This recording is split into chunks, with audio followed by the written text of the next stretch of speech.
अस्सलाम वालेकुम बिस्मिल्लाहिर्रहमानिर्रहीम। स्टूडेंट, आज का जो हमारा टॉपिक है वो आपके पास है मूवमेंट्स अबाउट ज़ीरो। अच्छा, हमने पढ़ा मूवमेंट्स अबाउट मीन, पढ़ा मूवमेंट्स अबाउट आर्बिट्री ओरिजिन, पढ़ा, फिर एक आ जाता है मूवमेंट्स अबाउट ज़ीरो। अब स्टूडेंट, इनमें डिफरेंस क्या है? अच्छा, ये है बहुत सिंपल, ठीक है। अब इसमें हमारे पास डिफरेंस आ जाता है। अगर आपको कहा जाता है ना कि find the values about movements about zero, तो फिर आपने जो फाइंड करना है, जिस तरह मूवमेंट्स अबाउट मीन फाइंड करते थे, वो हमारे पास क्या होता था? Sum of Y minus Y bar one power N ये फर्स्ट मूवमेंट्स अबाउट मीन होता था। अगर फर्स्ट मूवमेंट्स अबाउट द आप कह रहे हो आर्बिट्री वैल्यू, तो फिर आप करते थे Y minus A, assume value one divided by N. और अगर मूवमेंट्स अबाउट जीरो आ गया है तो उसके लिए आपने करना है एम वन, जो आपके पास होगा वो sum of Y divided by N. अब यहाँ हमारे पास क्या है, मैं लिख देती हूँ साथ ताकि आपको कंफ्यूजन खत्म हो जाए। ये मूवमेंट्स अबाउट मीन है, मूवमेंट्स अबाउट मीन। यहां पे movements movements about arbitrary value है, और ये आपको डिफरेंस भी समझ में आ जाएगा। और ये मूवमेंट्स अबाउट जीरो है, मूवमेंट्स अबाउट जीरो। ये थ्री कैटेगरीज हैं जो कि मैंने आपको मेंशन कर दी हैं। अब यहाँ पे हमारे पास जो सेकेंड आ रहा है ना मूवमेंट्स, वो आपके पास क्या है? मूवमेंट्स अबाउट मीन वो है Y minus Y bar divided by to power N.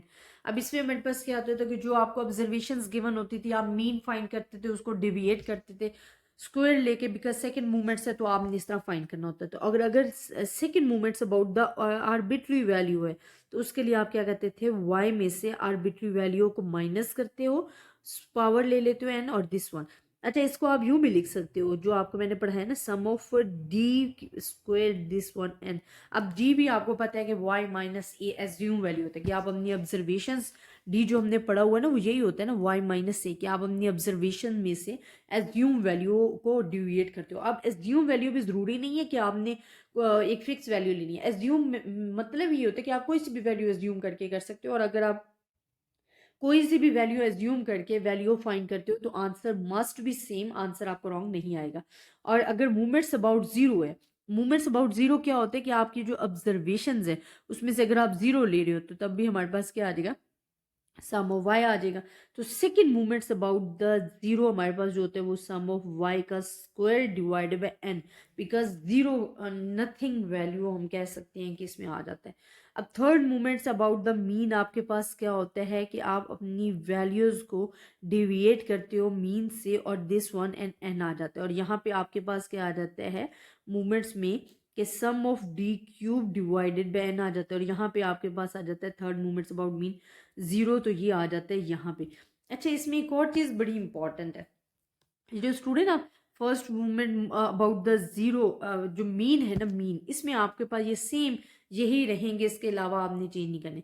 लेकिन जो movements about arbitrary origin and movements about the zero है, उसके बाद आपने first four movements about the mean find करने हैं। First four movements about mean आपने मस्ट फाइंड करनी है, ठीक है। ये दो कैटेगरीज में, जो फर्स्ट वाली कैटेगरीज है ना वो जैसे है वैसे ही रहेगी, लेकिन जो जो नेक्स्ट दो है ना, movements about arbitrary value and movements about zero, इसमें आपने लास्ट में first four movements must find करनी है मीन, अदरवाइज आपके जो क्वेश्चंस के जो मार्क्स हैं वो काट लिए जाएंगे। अब फर्स्ट फोर मूवमेंट्स आपके पास क्या है? First movement about the mean आपके पास is always equals to zero होगा, वो आप बेशक वैल्यूज भी डाल दो वो तभी स्किप होके जीरो ही आएगा। सेकंड मूवमेंट आपने ये याद रखना है, ठीक है। थर्ड मूवमेंट आपने ये वाला याद रखना है। फोर्थ मूवमेंट आपने ये याद रखना है, और ये आपने प्रैक्टिस करनी है बाकायदा, ठीक है। अच्छा, अब इसमें मैं आपको एक बताती जाऊँ कि जब आपने first four movements about the mean find करने होते हैं, बहुत सारे स्टूडेंट कहते हैं मैम हमें कोई हिंट बताएं ताकि हम याद रख सकते हैं। वो हिंट भी मैं आपको भी बताती हूँ। पहले आपको लास्ट जो fourth movement about the mean है वो भी आपके साथ डिस्कस कर लूँ। वो power four divided by N होगा। यहाँ पे एम फोर आर्बिट्री रीजन का D four divided by N हो जाएगा, सिर्फ पावर इंक्रीज हो जाएगी, बाकी आपके पास क्या रहेगा? सारा का सारा प्रोसेस जो है वो सेम रहेगा। ये फर्स्ट फोर मूवमेंट्स है। अब movements about arbitrary value and movements about zero में जो आपने फर्स्ट फोर मूवमेंट्स है ना वो फाइंड करने होते हैं। अब उसको याद रखने का जो मेथड है वो मैं आपके साथ डिस्कस कर लेती हूँ। देखिए फर्स्ट में तो फर्स्ट को माइनस के 0 आ गया, ये बेशक आपने फिक्स एक वैल्यू याद रखनी है, इसमें कुछ भी नहीं है। अब सेकेंड मूवमेंट्स को याद रखने का मेथड ये है कि आप जो भी मूवमेंट्स अबाउट पॉपुलेशन का करोगे ना, आपने आर्बिट्री या मीन वैल्यू भी वही लगाना है। अब जिस तरह ये सेकंड है ना, तो आपने फर्स्ट वैल्यू ही सेकंड की लिखनी है मूवमेंट्स अबाउट आर्बिट्री वैल्यू की। देन आपने फर्स्ट, इससे प्रीवियस फर्स्ट होता है ना, या आपने फर्स्ट लगा दिया और यहाँ पे 2 था तो हमने यहाँ पे 2 नहीं 1, इससे प्रीवियस वैल्यूज लगानी, मतलब यहाँ पे 1 आ गया, ये m1 और पावर 2 ही आएगी। ये आपने याद रखने का एक मेथड है। थर्ड में आपने क्या करना है, देखिए थर्ड मूवमेंट्स है ना, अगर आपके पास थर्ड है तो आपने क्या करना है कि movements about the arbitrary origin भी थर्ड ही लेना है। और लास्ट में आपके पास थर्ड है ना, तो थर्ड में से स्किप करो तो हमारे पास क्या आ जाएगा 2, और यहाँ पे हमने m1 ही लेना है और इसकी पावर हमने क्या लेनी है 3 लेना है, बिकॉज थर्ड यूनिट है। और मस्ट जो मिड में है वो 3 हम लिख कर m1 और m2 हमने फाइंड करना था ना, वो हमारे पास आ जाएगा।